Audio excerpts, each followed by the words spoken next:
Hi everybody, you're just one day away from having your portfolios ready to turn in, and I just want to encourage you to definitely be on time with that.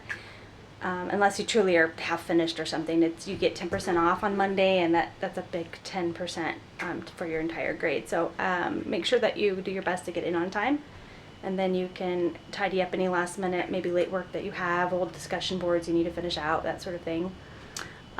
More information later on the final test, and a lot of it's going to be just short answer essay type.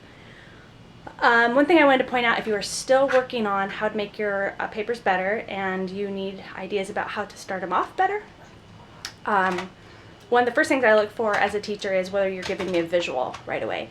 So if I'm reading 2 paragraphs in and I'm saying, in today's society, in the current world, and it's sort of a lot of kind of blah blah blah language that you're sort of clearing your throat, so to speak, without giving me something to latch onto, then it's really hard for me to continue to wrap my head around the paper.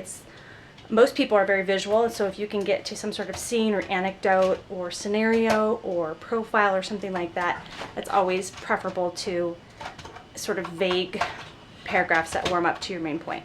On page 163 of the 7th edition, I just want to remind you that there are some great examples of how to start your paper that are not announcy. So the book says an anecdote, totally agree, that's awesome. A scene is also fantastic, awesome. Profile, if it works, awesome. This is background. Maybe you could begin by providing important, possibly surprising background information. Probably that's not as interesting as you think it is. So if you went with the background approach, maybe not. Quotation, some famous quotation could be great if you work it in smoothly. So if in doubt, ask.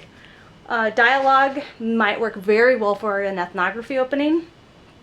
A question, starting off with a question is one possibility, but I'll warn you now that these tend to be babyish, kind of the, have you ever looked a cougar in the eye? Well, I have. I'm going to tell you all about it type. Usually starting off with a question is sort of a 7th, 8th grade trick that sticks around too long for high schoolers. So probably don't choose that one, would be my guess. A contrast and an announcement. Most definitely do not pick announcement. That is my least favorite type. It's great for, Tito Bear just stole all my paper.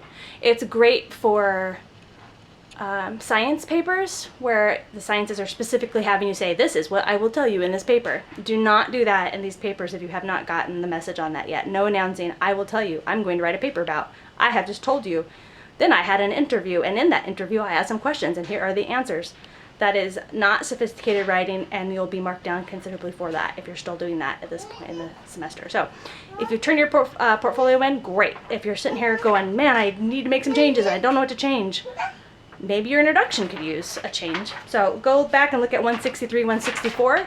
I'm not sure if you have the 6th edition what page that will be, but I'm sure you could skim forward. I think it's chapter 4. So best of luck.